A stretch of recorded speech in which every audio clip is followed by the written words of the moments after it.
आए दिन देखते हैं कि हम बहुत सारे लोगों में कि खाना खाते हैं तो तुरंत पेट फूल जाता है, गैस होने लगता है, डकार पे डकार आता है, फिर या हिचकी आना होता है, या stomach pain, stomach flu, food poisoning, या इस तरह के बहुत सारे जो होते हैं बहुत सारे लोगों में आए दिन ये कॉमन प्रॉब्लम है। और इसमें बड़ा प्रॉब्लम ही होता है और इसमें कॉमन तो सब में मतलब सिम्टम सेम होता है, ज़्यादा अंतर नहीं होता। ये मेन हमारे खाने पे डिपेंड करता है कि हम किस तरह का खाना खा रहे हैं, क्या ले रहे हैं माउथ से।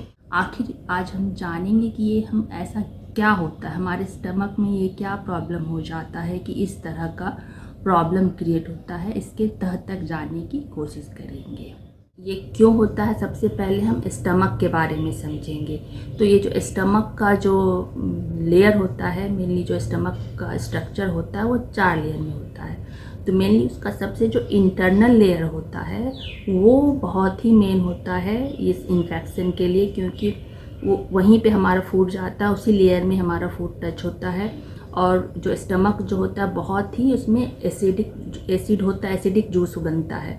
तो उसको बचाने के लिए ये जो स्टमक का जो आउटर लेयर लाइनिंग होता है, जिसे हम म्यूकोसा लेयर बोलते हैं, वो जो है ना प्रोटेक्ट करता है अंदर वाले लेयर का स्टमक को।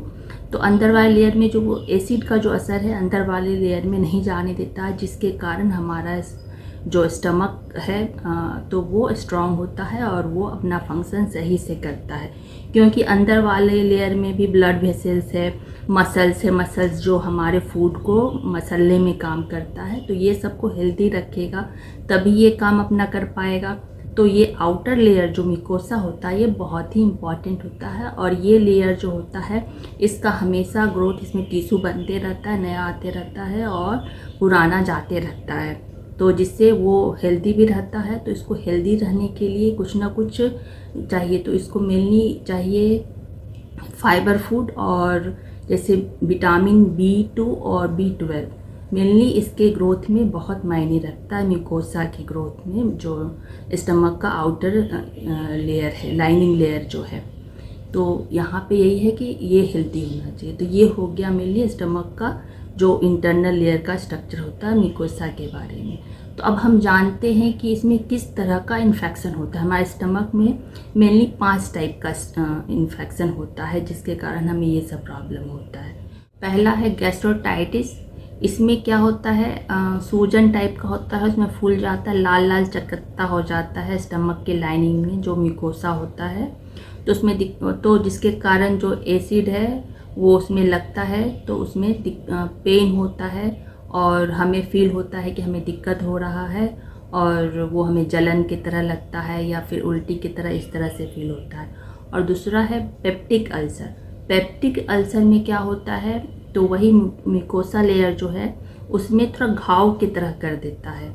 उसमें जैसे कि अब यहाँ पे हमें पिंपल्स, घाव हो गया है, अब खुला है, तो उसमें कुछ जाएगा तो हमारे इंटरनल पार्ट को भी प्रॉब्लम करेगा। तो इसमें क्या है कि म्यूकोसा लेयर को इफ़ेक्ट कर देता है, उसमें कुछ थोड़ा सा कट वट आ जाता है, तो वो अंदर जाके अंदर वाले पार्ट को भी नुकसान पहुंचाना शुरू कर देता है।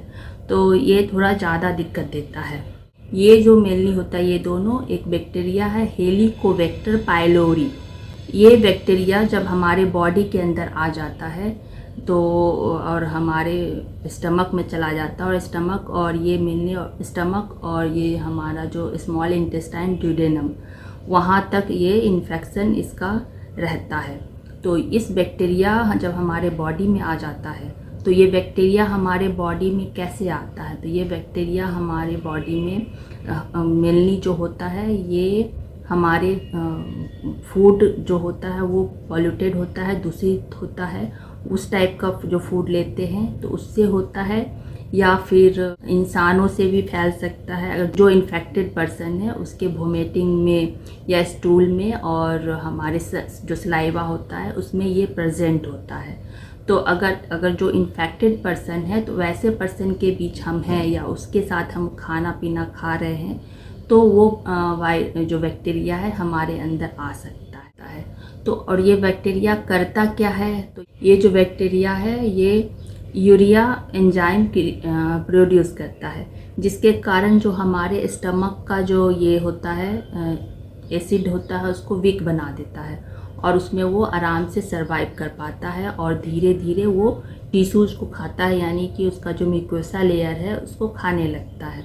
तो उसको खाने लगता है तो हमारा फिर वही वो उसमें या तो कट हो जाता है या दरारें आ जाते हैं, घाव जैसा हो जाता है।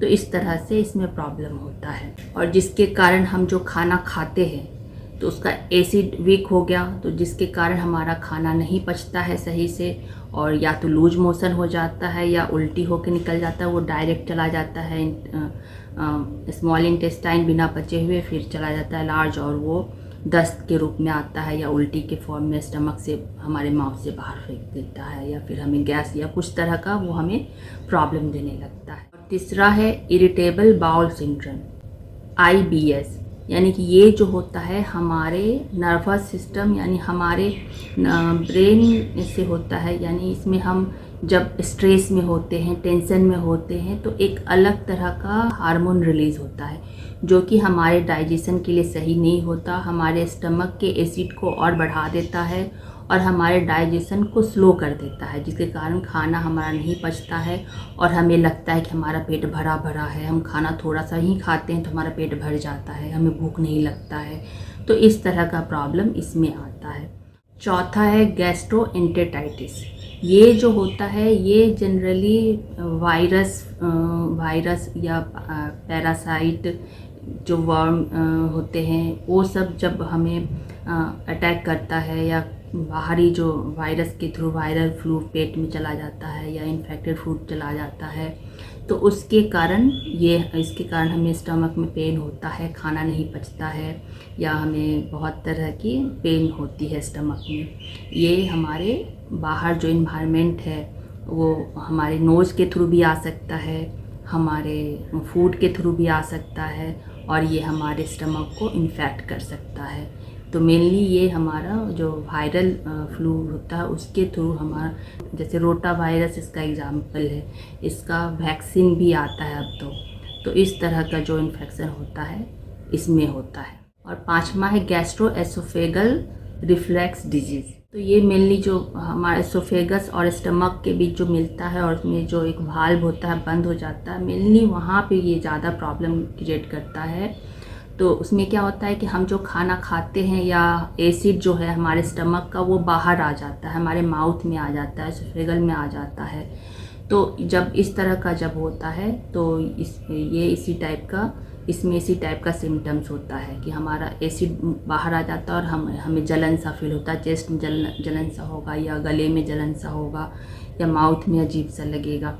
तो ये जनरली ज़्यादा जब हम अल्कोहल वगैरह इस टाइप का जो ड्रिंक लेते हैं उससे मेनली हमारा जो ये वाल्व होता है वो लूज़ हो जाता है, सही से काम नहीं करता है।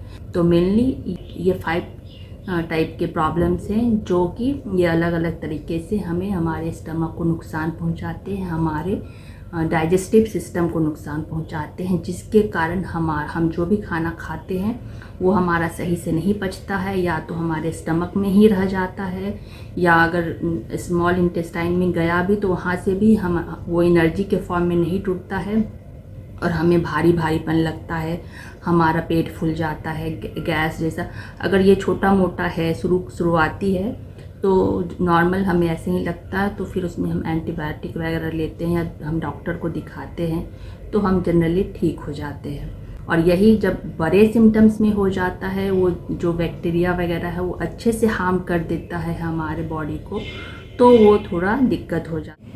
और आप अपने आप को हेल्दी रख सकते हैं एक हेल्दी रूटीन बना के। नमस्ते।